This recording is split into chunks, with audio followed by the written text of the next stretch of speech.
Hello everyone, and welcome to this presentation on Image-Based Treatment Effect Heterogeneity, the official video. I'm excited to share how images, ranging from medical scans to satellite photography, can help improve how we understand and measure treatment effects across different contexts. Before we dive in, I'd like to acknowledge the work on which this presentation is based, by Jerzak, Johansson and Daoud, published in the Proceedings of the Second Conference on Causal Learning and Reasoning.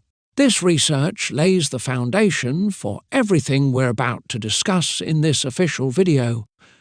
Let's start by considering medical imaging, a field that exemplifies how a single photograph can hold vast amounts of information. Here on the slide, you'll see three types of medical images. First, a chest X-ray, which reveals structural details like bones, lungs, and potential signs of disease. Second, side-view MRI of the brain, showing us brain anatomy with incredible clarity. Third, grid of MRI slices, illustrating how multiple snapshots in sequence can display different cross-sections of the brain structure. In a single image, we capture anatomical data. With multiple images, say time-lapse MRI scans, researchers can evaluate not only structure, but also function. Imagine analysing how a patient's tumour evolves over time, or how a treatment influences the brain's activity in precise regions. These images have a standard of objectivity, free from the biases we sometimes encounter in self-reported data. Their detail and reliability can inform us about how a particular treatment is working for specific subgroups of patients, or how one intervention might be more effective than another in certain conditions. While medical imaging reveals insights at the individual level, we can apply similar principles at a broader geographic scale. Satellite imagery allows us to extend our analysis from human bodies to entire landscapes, capturing how interventions affect communities and environments over time. First, an aerial photograph dotted with circular shapes, likely farmland or trees. Second, before and after satellite images from Maxar that track changes on the ground over time. In this example, from February 13 to February 20 of 2022. Why does this matter for treatment effect heterogeneity? Satellite images capture changes in real-world contexts, environmental shifts, infrastructure development, or even troop movements in conflict zones. These data help us understand how an intervention, whether it's a new farming subsidy, a policy to reduce deforestation, or an effort to rebuild after a natural disaster, plays out across space and time. Instead of focusing only on self-reported surveys or official statistics, which might be incomplete, we can visualize the actual on-the-ground impacts. This leads to more accurate estimations of how and where policies or medical treatments are effective. Now, let's talk about the promise of image data in a more structured way. First, consider the medical promise of imagery. A single image tells us about anatomy. A sequence of images over time can reveal function, like monitoring how a patient responds to chemotherapy across multiple scans. Images provide objective data points, less prone to bias than self-report questionnaires. The medical imaging industry is rapidly growing, valued at $38 billion globally in 2021. There is also considerable promise for social science. Satellite imagery is universally available. It covers the entire globe, offering a wealth of historical neighborhood data from as far back as 1970. By looking at sequences of satellite images, we can uncover the mechanisms behind social and environmental changes, like how new roads affect local economies, or how deforestation patterns shift with policy changes. And the technology is only getting better. Companies like Maxar are achieving less than or equal to 60 centimeters resolution so detailed that you can almost make out faces from space, though let's hope we respect everyone's privacy. Taken together, these visual data sources promise a future where we can pinpoint treatment effects more accurately than ever, understanding not just whether an intervention works, but for whom, where, and why. Now, let's take a step back and talk about how images can be used in causal inference. Historically, researchers have relied on observational data, things like surveys or administrative records, to identify potential confounders. But in many cases, those sources can be limited or incomplete. The idea here is that images, especially high-resolution satellite images, can serve as a proxy for important contextual factors. Think about everything an image can capture: infrastructure, landscape features, population density, environmental changes. These are all clues that could influence or moderate the effect of an intervention. One recent paper illustrates how images can act as a stand-in for missing or noisy confounders in observational data. In our project, we're taking this concept a step further by using images not just to control for confounding, but also to understand treatment effect heterogeneity. That is, how the impact of a program or policy might differ across areas with different visual geographic profiles.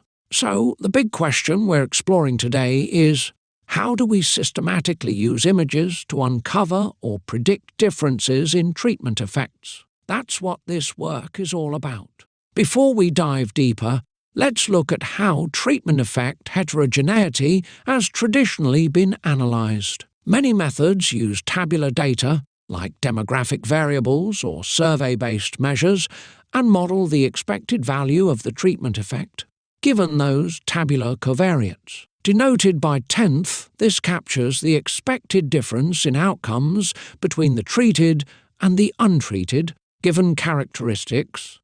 But here's the catch. Researcher-collected data can be incomplete, or maybe the records we most need are missing for the very communities that might benefit the most from an intervention. That missingness undermines our ability to pinpoint those who are most vulnerable, although existing methods, including flexible modelling approaches or tree-based methods like those popularised by Adel and colleagues, have advanced the field. They often rely on tabular, researcher-collected data. They're also designed more for predictive flexibility rather than deep interpretability. Our motivation is, how can we keep or even enhance interpretability while using images as a data source to detect these heterogeneous effects? That's where we're headed next. To address these limitations in traditional methods, our project offers a new angle. Rather than depending on researcher-collected covariates, we utilize satellite data, which provides a rich view of information about local neighborhoods and geographic features. Here are some highlights. We decompose effect heterogeneity using satellite data. We leverage the fact that images capture nuanced spatial characteristics, like infrastructure, vegetation, or proximity to urban centers. We model rich neighborhood geographical info by analyzing multiple images over time. Bi-weekly from 1970 to the present, we can see how an area has evolved. There is also no systematic missingness. In imagery, satellite images are consistently available for most locations, eliminating the typical data scarcity issues for certain subpopulations. Finally, we will discuss transportability. Because satellite data is available across large regions, our findings can scale. We can assess whether a treatment effect that works in one setting might generalize to another with visually similar terrain or settlement patterns. At the same time, we're not just focusing on black box ML predictions.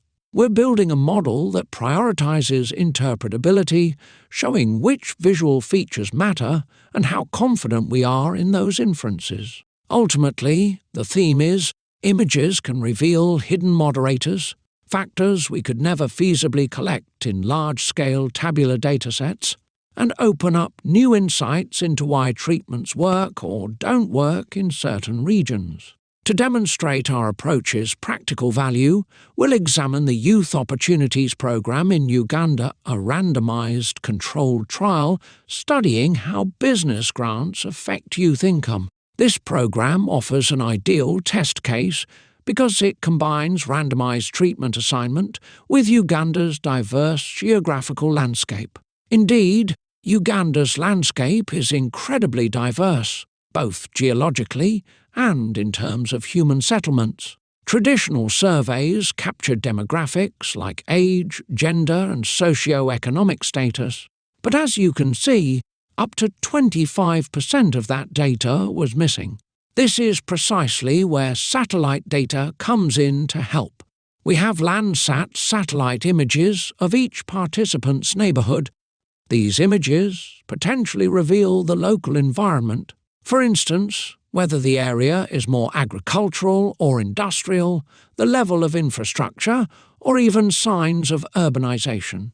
Our question is, how do we harness this rich geographic imagery to understand why some participants might benefit from the grants more than others? By integrating these images into our causal framework, we can identify visual patterns, like proximity to certain resources or presence of roads, that explain or predict a higher economic return from the programme. It's an exciting opportunity to see beyond the limitations of missing or incomplete tabular data, using images to illuminate the underlying heterogeneity in real-world interventions. Next, we'll go into how we structure our model and interpret the results, step by step. Let's now look at our motivation for this modelling approach. At the top of the slide, we have that famous quote by George Box: "All models are wrong, some are useful." This statement underpins our philosophy. While we can never perfectly capture reality, we aim for something that is both flexible and practical, and crucially, includes uncertainty. We define the individual treatment effect, tau y, as the difference between two potential outcomes, yi of 1 and yi of 0. In other words, tau I equals yi of 1 minus yi of 0. So how do we model yi? As yi of 1 equals yi of 0 plus tau un, where yi of 0 is a flexible function of m, the image features. B. Tau first is derived from a mixture model also based on m. Why is this important? 1. yi of 0 is highly complex, so we need a model that can adapt to various baseline patterns in the data. Think of it as learning an individualized normal for each location or subject. 2. The treatment effect, tau, I can vary considerably from place to place.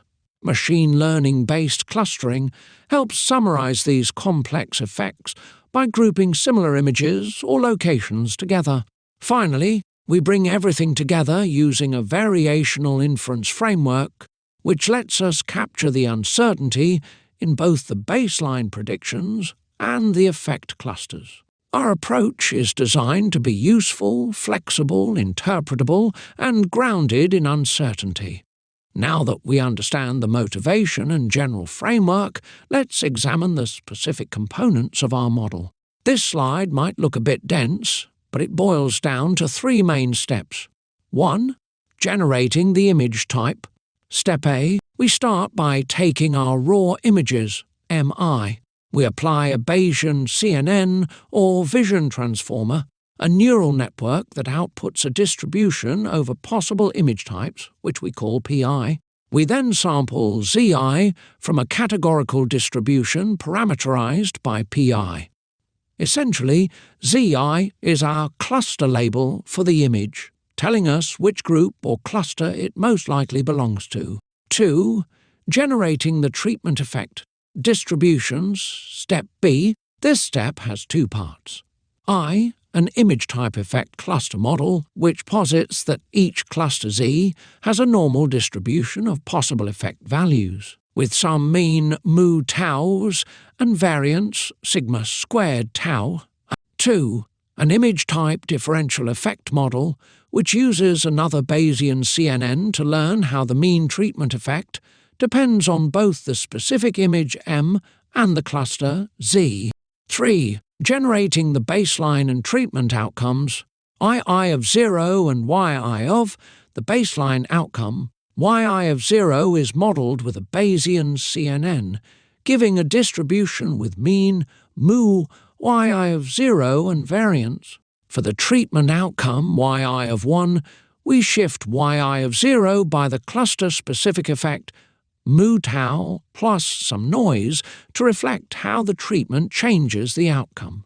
The big takeaway: each image is funneled through a Bayesian CNN to identify its type, which then determines how the baseline outcome and the treatment effect are distributed. By capturing these differences at the cluster level, we get a nuanced view of how various image features, land use, terrain type, and more translate into heterogeneous effects. To demonstrate how this theoretical framework performs with real data, we're going to analyse the Uganda Anti-Poverty RCT. First, we note that not all outcomes will see effect heterogeneity patterns by image. For example, we see little indication of heterogeneity once we factor in the image data for income outcomes. This suggests that the treatment effect for income might be more uniform across different locations. The model indicates less clustering by terrain or neighbourhood features. On the other hand, we do see some distinctive pockets for outcomes associated with human capital. In particular, the model suggests smaller benefits for scenes associated with mountainous imagery or where a place is not well connected with others in road network. Think of remote villages or rugged terrain. Perhaps infrastructure or connectivity challenges limit how effectively a policy or intervention can raise human capital there. Below the top row images, labelled 1 through 5, we see: first, salience magnitude middle. Brighter areas indicate regions of the image that the model finds more important for predicting outcome or effect. Second, salience direction bottom.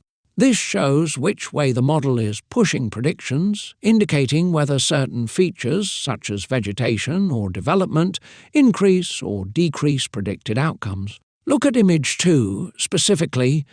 Notice how the bright pink region in the top snapshot corresponds to high salience magnitude in the center row. The model is essentially flagging that part of the image as crucial to predicting or explaining the effect. The point here is, the model not only clusters images, but also pinpoints which aspects of each image matter most, giving us deeper interpretability and enabling more targeted policy or intervention decisions. Here, I want to highlight Cluster 2, which shows a relatively high probability in many of these images. Each column in the top row represents a distinct satellite image that our Bayesian CNN has grouped under Cluster 2 with high confidence. In the middle row, you can see the salience magnitude is quite pronounced for the center regions, suggesting these are the defining features for that cluster. In the bottom row, the salience direction map shades certain boundary areas differently, indicating that those edge zones might have a distinct effect on the treatment outcome. Overall, this cluster exemplifies how the model can pick up on visual cues, like patterns of vegetation, roads, or topographic changes, and link them to different levels of treatment response. Where other clusters might highlight farmland or urban density, Cluster 2 appears sensitive to a patchwork landscape mixing human activity with natural terrain. To wrap up, our approach separates baseline outcome modelling from treatment effect modelling, captures important image-based differences via Bayesian CNNs and a cluster-based effect distribution. illustrates where and why heterogeneous effects might emerge, vital information for targeted interventions. We have shown how these methods work in the context of an RCT in Uganda, where we found evidence that the anti-poverty intervention had different effects based on image signals.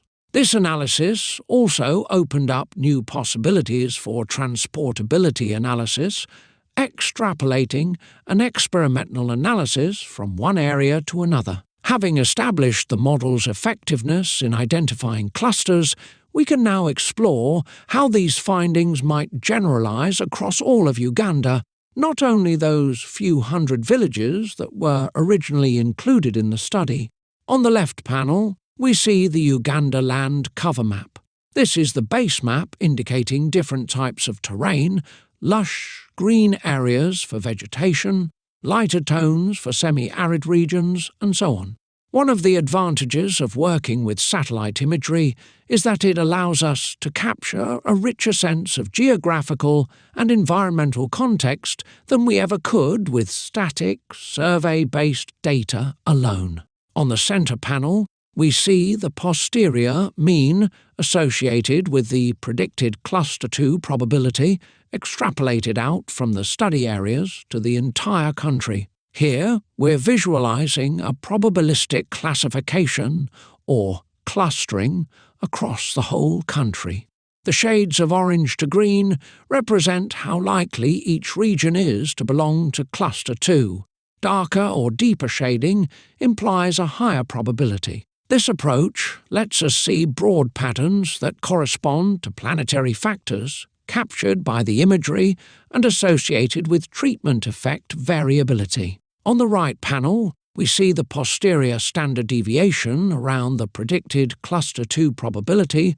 This map displays the model's uncertainty across all of Uganda. Areas in brighter purple or pink indicate where the model is less confident about its classification, where data may be ambiguous or more complex in terms of features. By examining these uncertainty hotspots, we can refine our data collection and focus validation efforts where the model is least sure about how people will respond to the anti-poverty intervention studied here. With these points in mind, let's move on to the additional methodological details and where we see this work extending in the future. Now that we've seen a real-world application, let's zoom in on the methodological details and how we plan to extend this work. In the paper, we further go into 4 main. Validation via simulation. We simulate hypothetical scenarios to compare our model's outputs against known ground truths. This helps confirm that our methods aren't just elegantly designed but also empirically sound. Identifying sensitivity regions in the image, not all pixels or regions are created equal. Some segments might heavily influence your results. We propose techniques that help locate these sensitivity hotspots, ensuring robust and transparent findings. Causal regularization. We also explore regularizing certain parameters to nudge the model toward causal relationships rather than just predictive correlations. The goal is to prevent overfitting and maintain interpretability, identifying heterogeneity via imagery but not via tabular covariates. Imagery M represents image-based features, whereas X might represent traditional covariates or survey data. Sometimes the real story is hidden in the satellite images, not in the usual numeric descriptors.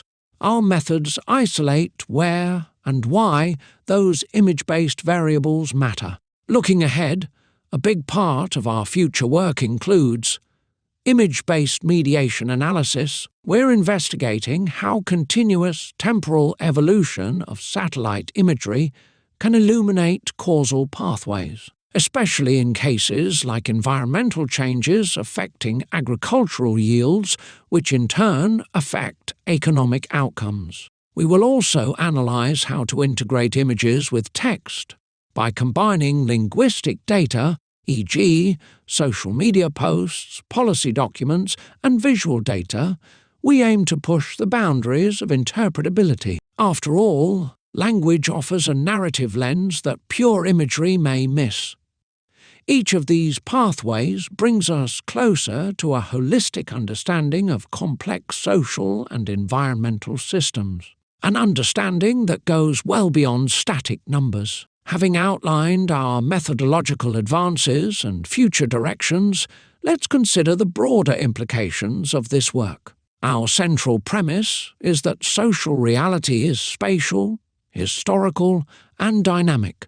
That's why we believe satellite images, and similarly rich data sources, can help us break free from rigid, one-size-fits-all datasets. Instead of relying solely on static, government-issued or researcher-constructed variables, satellite images serve as an adaptable gateway, continuously capturing environmental, geological, and infrastructural updates. By harnessing the image-based data through probabilistic machine learning models, we balance flexibility and simplicity. This synergy opens the door to tracking evolving neighborhood or geological factors in real time, incorporating high-resolution information that often escapes traditional datasets, and establishing confidence intervals for crucial policy or scientific decisions. Before we wrap up, I want to highlight some important open questions. How do we deal with aspects like cultural nuances or measurement errors during satellite pre-processing that are tough to encode formally? Where is imagery as relevant for heterogeneity? Can we pinpoint when and where the image data truly matters, can sharpen our focus and prevent data overload? Could these modelling approaches seamlessly transfer to, say, medical imaging, where spatiotemporal patterns are equally critical?